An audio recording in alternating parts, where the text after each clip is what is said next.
Hello and welcome to Level-Headed News. This is the audio's working there. It seems to be working okay. Let's see here. YouTube's throwing me some curves here this evening. All right, we've got in this episode for you all the description of the video for your convenience if you want to on these. First one here is off of Conservative Tribune. It says attacks on rocket amidst anti-Trump hate. We get this to scroll down a little bit here.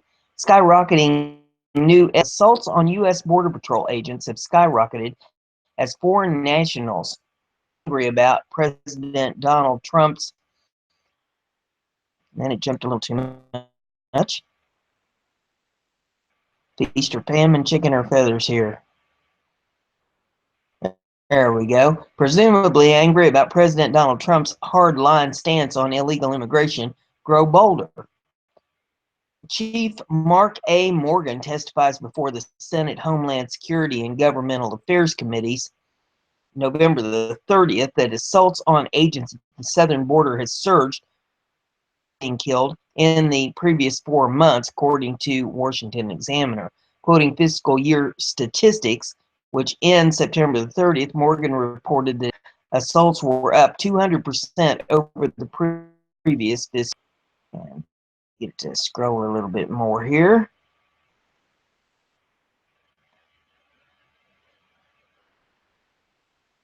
Well, it says U.S. Border Patrol latest reports show massive increase in assaults from 190 in fiscal year to date 2016 to 462 year to 2017, an increase of 140. The men and women of the Border Patrol toughest jobs in enforcement. Now, they assaulted federal law enforcement in the U.S., Morgan said. More than 7,400 Border Patrol agents since 2006. One of the most used in assaults have been rocks, but not the throwing pebbles in your mind. Officers are badly injured and even killed, often in a remote area where a backup or medical be as far as 90 minutes away. Just a little bit more. Illegals have knives and even vehicles while attempting to divert attention from drug smugglers and human traffickers. Attorney General Jeff Sessions has vowed President Barack Obama's "don't rock the boat" attitude toward protecting Border Patrol officers is history. Have 24 U.S. attorneys' offices make the protection of law enforcement officer a top priority, he said. Customs and Border Protection Officer Arizona, according to Breitbart. If dares to assault one of our folks in the line of duty, they will do federal time for it, Sessions said.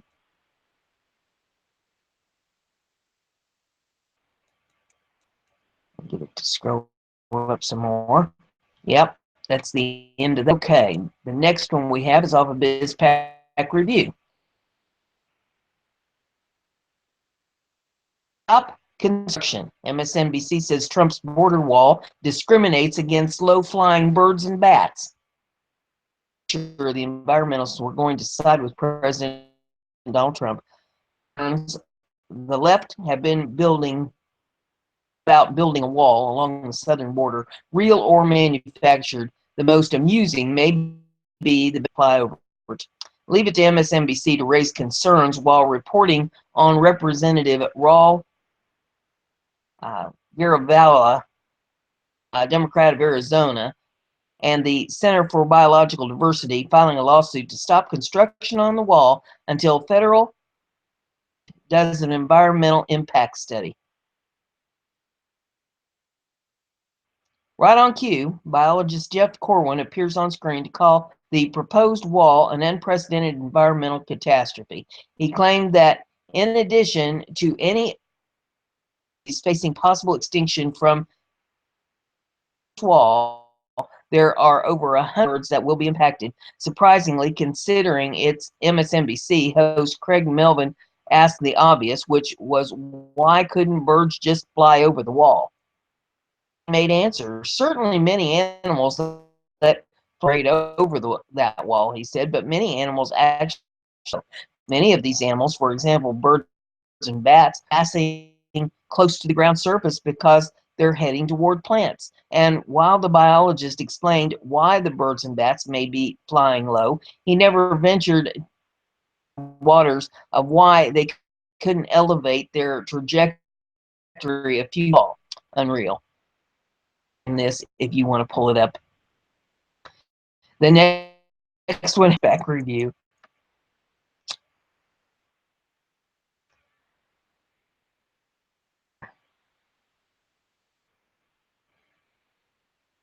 Itself a sanctuary illegal immigrants.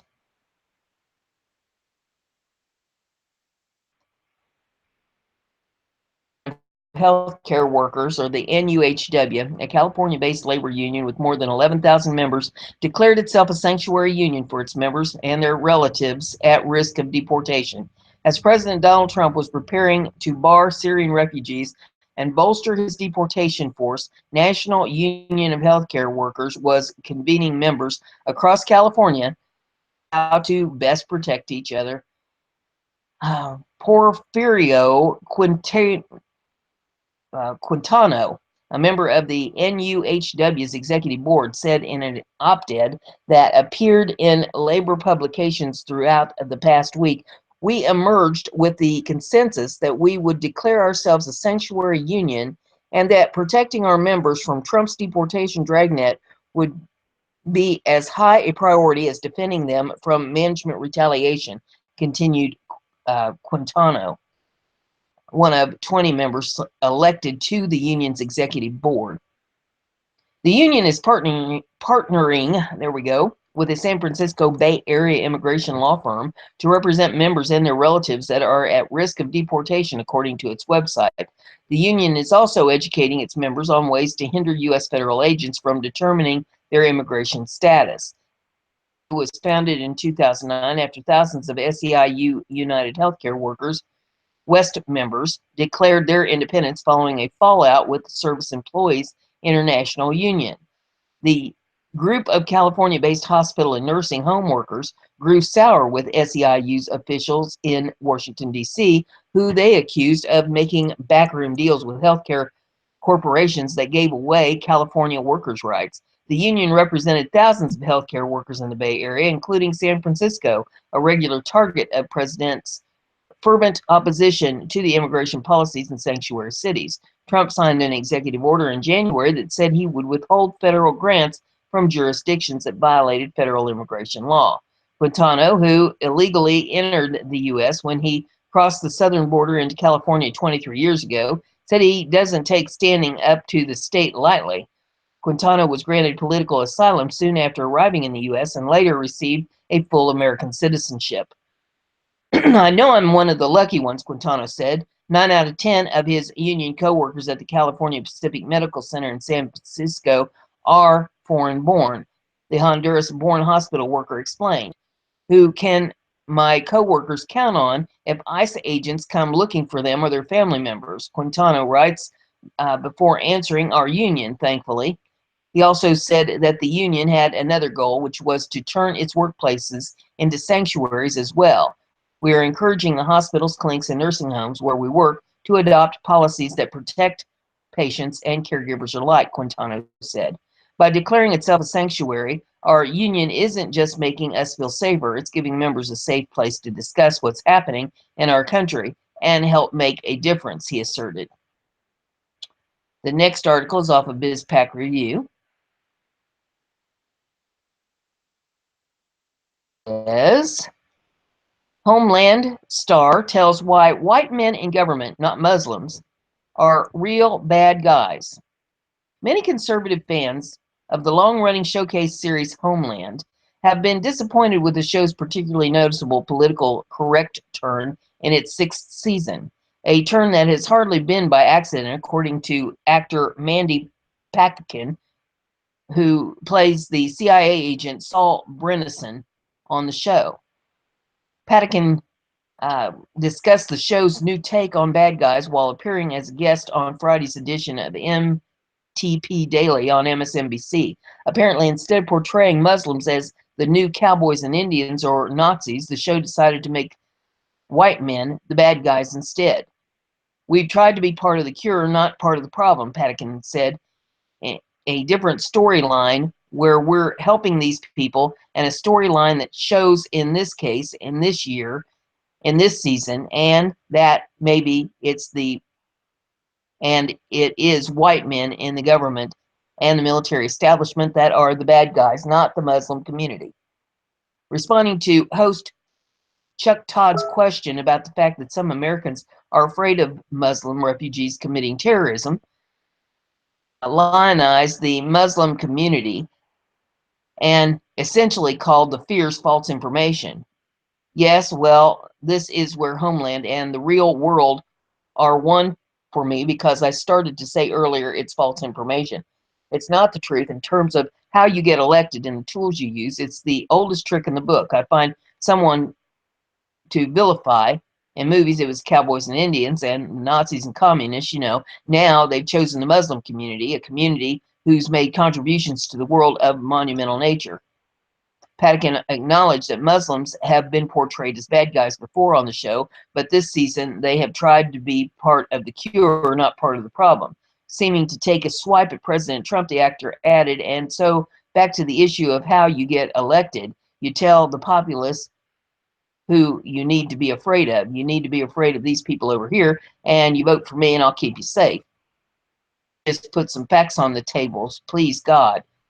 And finally, if Patakin hadn't pandered to liberal social justice warriors enough, he called the refugees the safest citizens we have and said, the gift I have to give my fellow countrymen and people all around the world, the facts are the Muslim community are a gift.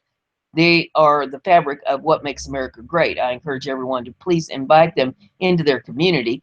And if no Muslim anywhere has ever done anything bad ever, as if the entire first 5 seasons of Homeland were based on a fabrication. What world are you living in, Patakin? The next article is off of Liberty Headlines. It says, Trump names rabid marijuana critic as drug czar.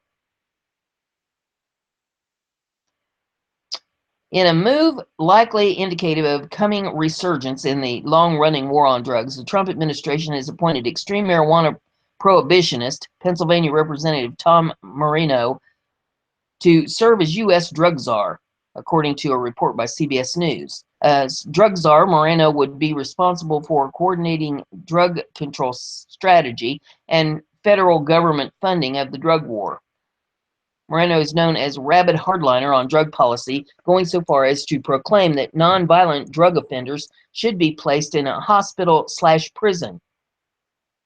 Congressman Moreno is set to resign his position in the House to direct the Office of National Drug Policy Control, which advises President Trump on drug policy. Since 2011, Moreno has voted against amendments on 3 different occasions that would have prohibited the U.S. Department of Justice from interfering with state medical cannabis laws and allow Department of Veterans Affairs doctors to give military veterans medical cannabis recommendations according to Mass Roots. Moreno voted against a law to protect state-controlled CBD programs from federal crackdown and has at least twice opposed industrial hemp legislation. Perhaps the biggest irony here is that the fact that Moreno, as an October review with the Sun Gazette, had the nerve to absurdly claim he's a states' rights guy. He noted that the only way he would ever agree to legalizing cannabis would be after a really in-depth medical scientific study revealing his extreme level of ignorance about the veracity of medical cannabis. Moreno said, if it does help people one way or the other, then produce it in pill form. You can't smoke it for this, but you can take a pill, but don't take an excuse or don't make an excuse because you want to smoke marijuana. Look, what's happening to states and cities who are legalizing it. They are running into a lot of problems. Revealing his extremist views on drug policy in testimony to the House Ways and Means Committee, Moreno noted, "One treatment option I have advocated for years would be placing non-dealer, non-violent drug abusers in a secured hospital-type setting under the constant care of health professionals. Once the person agrees to plead guilty to possession, he or she will be placed in an intensive treatment program until experts determine that they should be released under intense supervision. If this is accomplished, then the charges are dropped against that person. The charges are only filed to have an incentive for that person to enter the hospital/prison. The appointment of rabid prohibitionist as drug czar, in addition to having Attorney General Jeff Good People Don't Smoke Marijuana Sessions helming the DOJ, seemingly indicates that we will see states' rights rolled back in favor of allowing federal interference in state policy. There is a clear and present danger of the combination of Sessions at the helm of the DOJ and Moreno as the drug czar. They can attempt to usher major policy changes that will likely result in crackdown in states that have legalized the recreational and even the medicinal use of cannabis.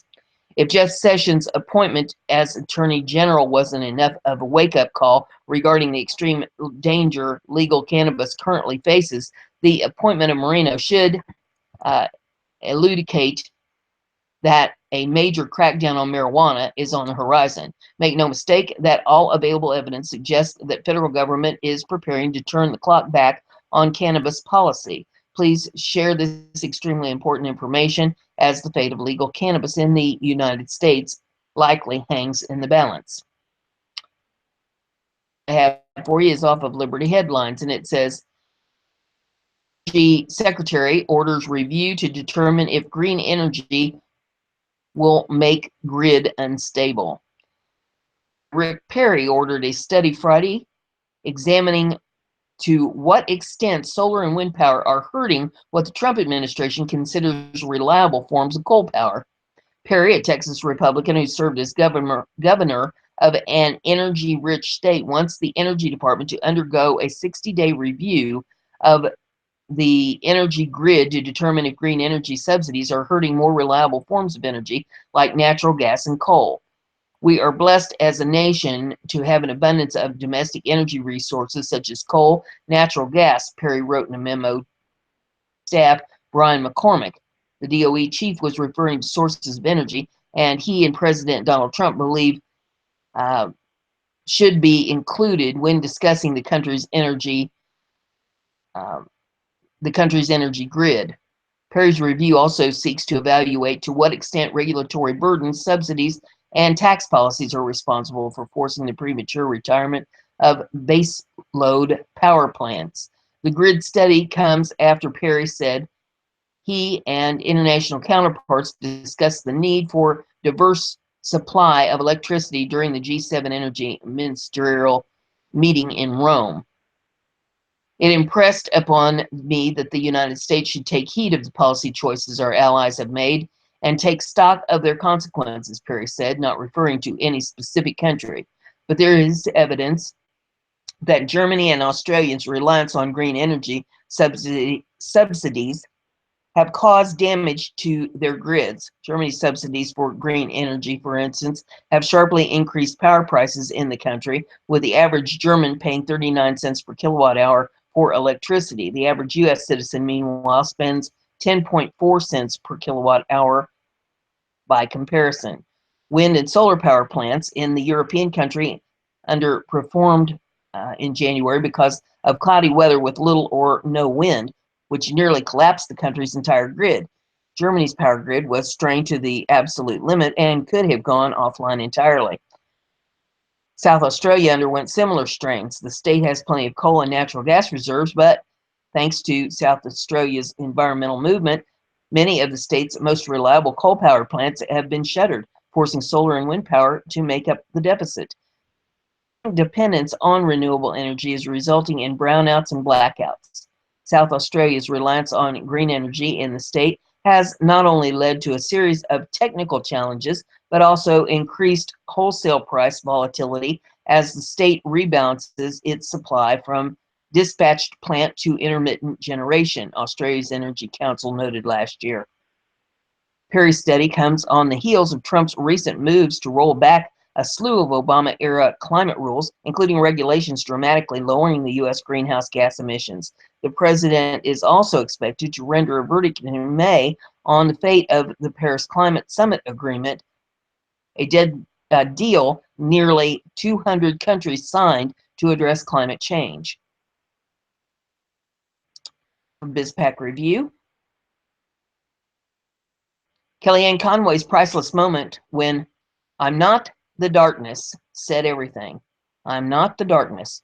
She may have been raging, but White House senior advisor Kellyanne Conway hardly blinked when she was accused of being the darkness with the media. The audacious claim was made by columnist Michael Wolff during the President and the Press event at Washington's Museum last week. And there's some video in this. There was a tweet put out by CNN saying, "Democracy dies in darkness. You're the darkness." I'm not. Kellyanne Poll says, "I'm not the darkness." It says, do you find yourself ever thinking and trying to really get to the nut of what the media thinks about this president and about you and other members of his administration?" Wolff asked Conway. "How personal do you take this?" And Conway asked him to clarify his question, and he referred to the Washington Post news slogan, "Democracy dies in darkness," which the publication announced a few weeks after President Donald Trump was sworn into office. Wolff replied, "When they say democracy dies in darkness, you're the darkness." Conway turned her gaze to the audience, which laughed when Wolff made the remark. With a polite smile, she shrugged her shoulders and dismissed the claim. "I'm not the darkness," she said. "Didn't you see the skit Walking on Sunshine?" Conway added, perhaps making reference to Saturday Night Live skit in which Trump's counselor was depicted of trying to unsuccessfully enjoy a day off to the tune of Walking on Sunshine by Katrina and the Waves. "It's what I tell small children," Conway continued. "Just because somebody says something doesn't make it true, and it's a great lesson for everyone." During the interview, Wolff admitted to Conway that he did not think Trump was being covered fairly and objectively by the media. "I think not at all," Wolff said, adding that we're in totally uncharted territory. Wolff, a regular contributor to USA Today and Hollywood Reporter, later tweeted a clarification of his comment on "Democracy dies in darkness," explaining that he was deriding the Washington Post for its tagline, not Conway. But fans of Trump and his former campaign manager rose to Conway's defense in tweets following the exchange. One put out a tweet saying, "What the F is this? I thought CNN was a news organization, not a partisan organization." Says, "I can say the same thing about Bernie Sanders, Barack Obama, and Hillary Clinton too, but I'd get upset if Fox posed it in the way CNN did here." Another one said, "Total BS. You said you're to Kellyanne Poll's face, awaiting your critical interview with the Ambassador Rice. Serial liar." Another one says, "Yeah, right, Michael. You can't unring the bell. You meant it to sound exactly like you wanted it to. Such an elitist." See, there's a couple more here. One says, "Absence of reasons and facts is what darkness is. The left's attack on Trump is the darkness." Another tough guy against women. And, well, there's a few more here. If you want to read all of them, you can pull them up and read the rest of them, but you get the gist. Here is off of BizPack Review. And it says, "Melania Trump and son Barron expected to give frugal libs their wish soon." Senior White House official has confirmed to Fox News that both President Trump's wife and son Barron will be joining the president at the White House as soon as the school year ends. Last November, Trump's transition officials had announced that Melania and Barron would remain in New York City's Trump Tower so Barron could complete the school year. According to senior White House aide, the First Lady has been busy overseeing arrangements for the rest of the Trump family to arrive at 1600 Pennsylvania Avenue. Remarkably, the last boy to live at the White House was John F. Kennedy Jr., who was a toddler when he ran the halls in 1963. In a recent interview, The White House historian and author Andrew Och, known as First Lady's Man, said Mrs. Trump said on the campaign trail that she wanted to be a traditional First Lady like Michelle Obama or Pat Nixon. Melania Trump bringing and unifying her family under one roof of the White House is a very smart move and a very traditional move. The fact she was protecting Barron before this by letting him finish out the school year is not unprecedented. It is just a little bit unusual that they didn't move into the White House immediately after the inauguration.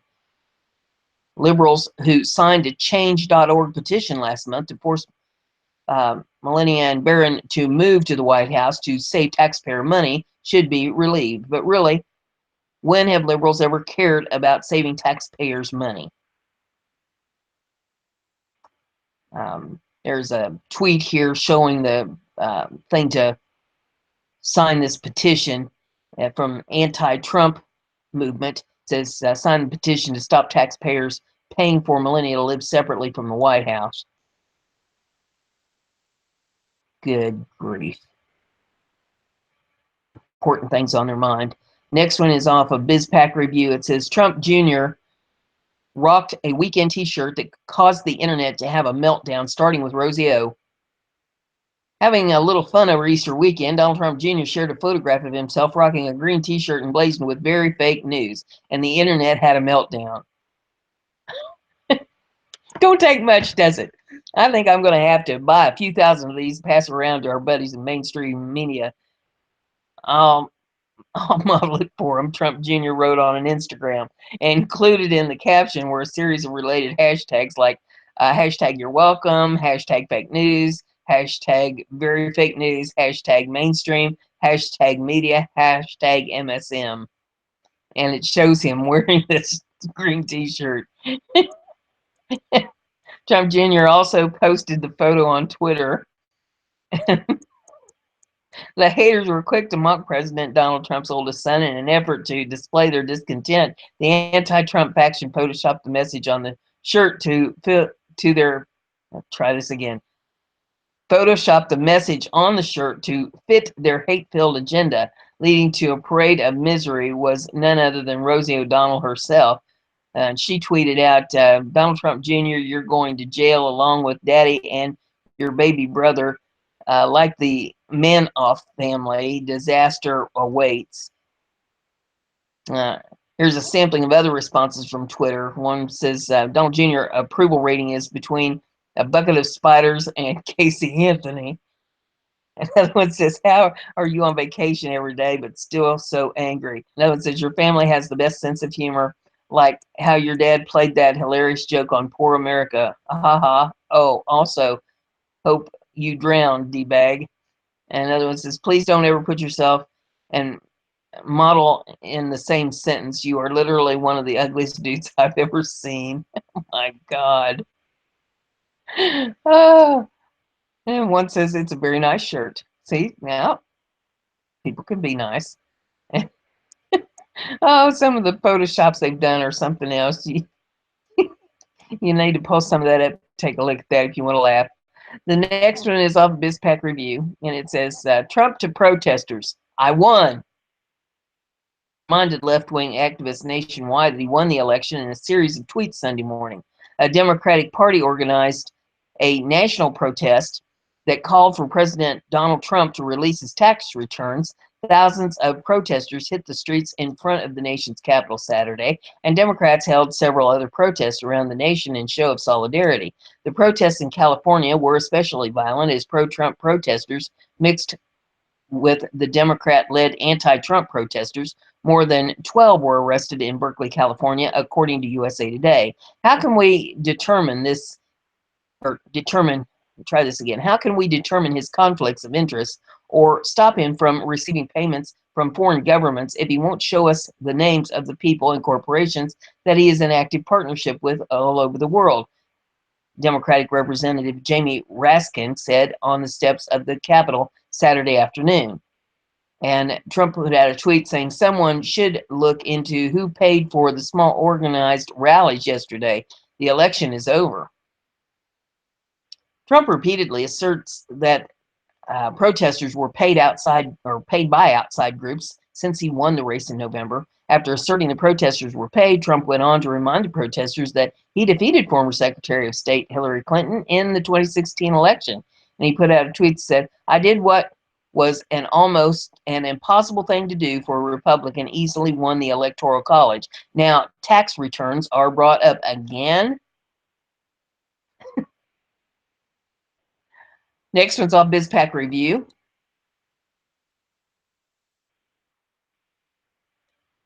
And it says, CNN host wonders aloud why so many fellow libs suffer from Trump derangement syndrome. Fareed Zakaria, I guess it is no Donald Trump fan, but even he is beginning to wonder why so many fellow liberals seem so reflexively opposed to everything the president does, regardless of whether or not they would agree with the action were it taken by somebody they didn't hate so much. On Sunday edition of his show, Fareed Zakaria, GPS, the CNN host, began by calling Trump haters out for what he accurately called Trump derangement syndrome, a judgment impairing ailment he didn't really believe was real until Zakaria himself found himself on the other side of the fence on one recent issue. On Syria, Zakaria said Trump appears to have listened carefully to his senior national security professionals, reversed his earlier positions, chosen a calibrated response, and acted swiftly. After admittedly opposing almost everything President Trump has done, Zakaria actually supported the recent airstrikes on Syrian airfields. "I supported the strike, and I pointed out in print and on air that Trump was finally being presidential because the action, quote, seemed to reflect a belated recognition from Trump that he cannot simply put America first, that President of the United States must act on behalf of broader interests and ideals," unquote. On the whole, though, I was critical of Trump's larger Syria policy, describing it as incoherent. But not surprisingly, he had reaped the whirlwind for it. From the response on the left, you would have thought that I just endorsed Donald Trump for Pope. Otherwise, thoughtful columnists described my views as nonsense. One journalist declared on television, "If that guy could have sex with this cruise missile attack, I think he'd do it." A gaggle of former Obama speechwriters discussed how my comments were perhaps the stupidest of any given on the subject. Zakaria went on to defend Trump's actions in Syria as something Obama officials, Hillary Clinton, David Petraeus, and others agree with and would have done were they in a similar situation. Concluding his remarks on the subject, Zakaria wonders aloud if liberals would rather have what's better for America or what's worse for Donald Trump. Liberals have to be careful to avoid Trump derangement syndrome. If Trump pursues a policy, it cannot axiomatically be wrong, evil, and dangerous. In my case, I've been pretty tough on Donald Trump. I've attacked almost every policy he proposed during his campaign. The week before the election, I called him a cancer on American democracy. I urged voters to reject him, but they didn't. He is now president. I believe that my job is to evaluate his policies impartially and explain why, in my view, they are wise or not. Many of Trump's campaign promises are idiotic and unworkable. It was always like he would reverse them, as he began to do this week on several fronts. Those of us who opposed him face an important challenge. We have to ask ourselves, would we rather see Trump reversing himself or Trump relentlessly pursuing his campaign agenda? The first option would be good for the country and the world, though it might save Trump from an ignominious fall. The second would be a disaster for all. It raises the quandary, do we want what's better for America or what's worse for Donald Trump? It says, watch the video below, and it is a video called Fareed, Take on Trump's Derangement and Syndrome Real. The next article, and final one in this episode, is off of BizPack Review. It says, cleaning up Obama's royal mess. Obama left major messes for others to clean up. He bound and obligated future presidents and Congresses to spend money in perpetuity. I can't even say that. Perpetuity, there we go, on expensive programs he created. And while he skated free and escaped these costs in his own administration, No, in no particular order, let's look at the destruction. Start with Islamic terrorism. Obama's administration propelled ISIS to the status of an international terrorist network by pulling out American troops in the Middle East and creating a power vacuum that was readily filled by ISIS. This cancer took birth and grew under Obama. Obama reduced American stature in the world by bowing subserviently to leaders of other countries and insulting nations who stood with us through bad times, like Britain, Australia, and Israel. In Obama's mind, America is merely one nation among many others and should not be promoting its democratic values. When he took office, the Middle East wars were already won, and all that was needed was to maintain a military presence to allow the new government in Afghanistan and Iraq to take root. But no, Obama's actions inspired Islamists, undermined the new governments, caused world disorder to spread. Trump succeeded as president who rewarded America's enemies. Remember giving Iran $150 billion to finance terrorism and rewarding Palestine terrorism with 400 million aid package. Go now to Obamacare and Obama's long list of broken public promises. Is Obamacare sky-high premium increases, high deductibles, and Medicaid costs could bankrupt states before long. The man even stole from Medicare and Fannie Mae to fund the so-called Affordable Care Act. Obama has divided our nation with class warfare, following election promises that he would be a great healer. Instead, he was divisive and a race baiter, even worse than Woodrow Wilson, who undercut the ability of the nation's police to do their jobs. At a nearly $20 trillion, the national debt has never been this high, caused mostly by the Obama spending frenzy, which also caused America to lose our AAA credit rating. This president spent more money and created more debt than any U.S. president in history. Even if you add all their spending together, he didn't follow budgets. Each year, his entitlements and federal deficits jacked up the national debt. And he has left Trump with an explosive problem. Obama was deceptive in his unemployment rate calculations by counting part-time jobs as full-time jobs and by excluding people who gave up searching for jobs or hadn't found work within a few months' time. According to Bernie Sanders' speeches, the real unemployment rate is over 9%. When Obama made income redistribution his top policy over economic growth, he gave us the slowest economic expansion and wage growth since World War II. Another mess. He opened the immigration floodgates, and illegal unvetted immigrants swarmed in to overload America's social programs, populate gangs in our cities, distribute drugs, and commit violence. Obama not only pardoned traitors in his zeal to close down Gitmo prison in Cuba, he released terrorists back into the civilized world where many have returned to the battle. Only days and weeks before Obama left office, he not only issued a flurry of midnight regulations through executive orders, he put 89 of his loyalists into cushy federal jobs to reward their allegiance to him and make it even tougher for Trump to govern. What we have here is a big league mess par excellence that deserves a place in memory. In short, Obama left a more dangerous world to Trump.